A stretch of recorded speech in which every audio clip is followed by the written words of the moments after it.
All right, welcome back, gamers, to the D&D Brothers episode concerning fan mail. So today, Jamie has someone who has contacted him with a question, and I do as well. So my contact message came from my friend Christina.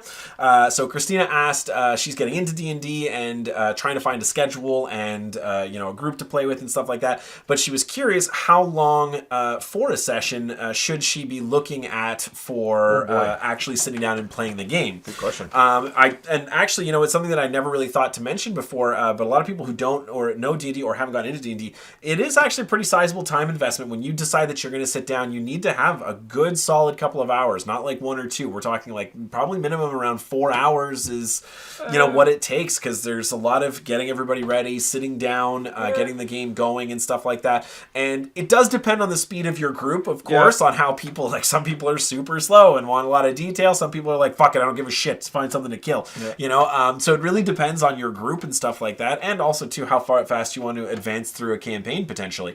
But generally speaking, in my mind, if somebody asks me, I'm going to figure about 4 hours is what I want to have available in order to sit down and start playing.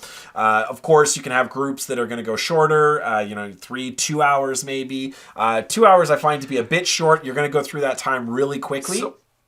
Yeah, you are, and it's you know what, I think a lot of it, like you were saying before, or like you said just now, depends on the group itself. So one of the groups that I DM is a 2-person group, and we play for an hour and a half on Saturdays. That's the whole thing, start to finish. It's an hour and a half. Okay. Right? It's a very short game. It goes by very quickly. I would imagine. They don't make necessarily a whole lot of advancement, but they enjoy it, and it's a very reasonable time commitment for them, right? Okay. 4 hours, I agree with you. 4 hours is basically, an average game time for me in my mind. Yep. And I know we've played 8 hours in our campaigns, especially that fight at Tribor. Yep. That was brutal. It was 4 or 5 o'clock in the morning. Yeah, that's we started at 7:30, and we never started at 7:30. No, we never started at 7:30. Everybody finally gets ready to play at about 8 o'clock. Yeah. And it was like 4 o'clock in the morning, and we finally finished it. So, I mean, obviously you can have variation depending on the group to agree with, but usually for me, if I'm going to play, I want to make sure that I have a block of about 4 hours set aside. Now, again, you can fluctuate from that. That's just, in my opinion, what it takes to be able to have a good session, to do some reasonable advancement, and to get the most out of it. So, Jamie, about your fan message. So I got a message from a friend of mine, Robert. He asked basically what kind of time commitment is reasonable for a DM. It's funny that we have time questions, but time related to a DM. That is really going to depend on the individual and to what level detail oriented they are, how much they do improv. I'm not super great at improv. I make a lot of prep work. I write a lot of scenario material. A good portion of it is never seen because, of course, my players can't stay on storyline. But it makes for great practice writing, and it does give me that sort of material to draw from once I've written it down. Some other DMs, they love improv, right? They fly by the seat of their pants. They prep for 15 minutes before a game, and they're ready to go.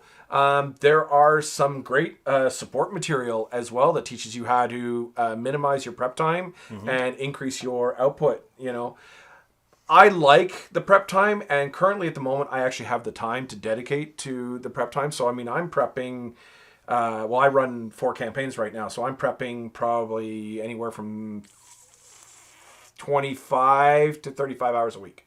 So I'm doing almost a full-time job prepping my games, right?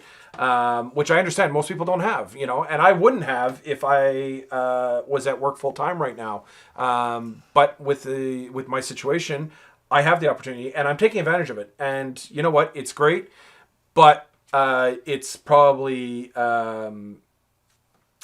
more than the average DM puts into their I think also, too, the important thing to remember, to actually get to the bedrock of that question of how much prep time is necessary. You kind of touched on it at the very beginning. Know your players. Do they tend to stick to script? Because you can actually very quickly tell. You'll get used to a group who really follows or expects you to guide them into the next step. And then you'll have other groups who are like, I don't fucking care. You're here just to tell me what happens when I do shit. And it's got nothing to do with what you want to do. I'm very much more of a player in the I do whatever I want. And you better hope that you can describe something that happens because that's just the way I like to play. That's it. You throw something on tell, and I sit there and go, well, shit. Yeah, I get distracted by things. And it'll be like there's a splinter in that log over there, and you're like, I just want to describe it, and I'm like, that is the magical splinter. That's right, exactly. I'm going to chisel it out with my Grey Warrior. A very big focus for me, and I'm like, there wouldn't just be a splinter here. You wouldn't have mentioned it. Yes. It's not important. And then 3 hours later, it's just a splinter. That's it. So it does depend, but I will also say your experience level as a DM, I think, is probably one of the biggest contributing factors because even though you do a lot of prep time now, I bet it's going to progressively get less and less as you get more and more used to, you have things in your memory. You've had things that you've done. You know monster stats off by heart. You can throw things at the players, knowing the challenges. So familiarity is also going to be a really major component of prep time. It's huge. If you're starting off, it's very likely that you will require a little bit more. But if you want to get that practice to lead to what I was just saying, you can do things that allow yourself to kind of not bottleneck your players, but like put them in a situation where you kind of know the outcome. So like a dungeon, for example. A dungeon is a great tool for a DM. You have the players go in, their objective is in the dungeon. Now they can do all kinds of different things in that dungeon, but you have a set number of circumstances because they're in the dungeon. It won't feel to the players like you're forcing them into doing exactly what you say because they can go anywhere in the dungeon that they want, but it does reduce the number of outcomes. It's finite so that you can pretty much have everything in the dungeon planned. So you can do that. Whereas, for example, in our campaign right now, one of the biggest prep stressors for Jamie is that it's completely open world right now. Our objective is almost arbitrary on where we go every single week. And that's going to be far more challenging. You may want more experience as a DM. So know where you're at and plan accordingly to have things that maybe have fewer possible outcomes or fewer different branching paths to alleviate that workload of prep time for your nights. You know what? It's an excellent point, and I have to admit I wouldn't have even thought to articulate in that way. But you're right. That finite dungeon versus the sandbox open world type thing where you can just kind of go pick here, go pick there, pick there. No, you're right. It's it, and exactly. I can't say any more. There you go. Thank you very much. So as usual, I am flawless in my delivery. Oh, wow. So enjoy all of my wisdom that I've in imparted your on glory. you. Yes, it's wonderful. Yes. I'll let Jamie finish out the video now.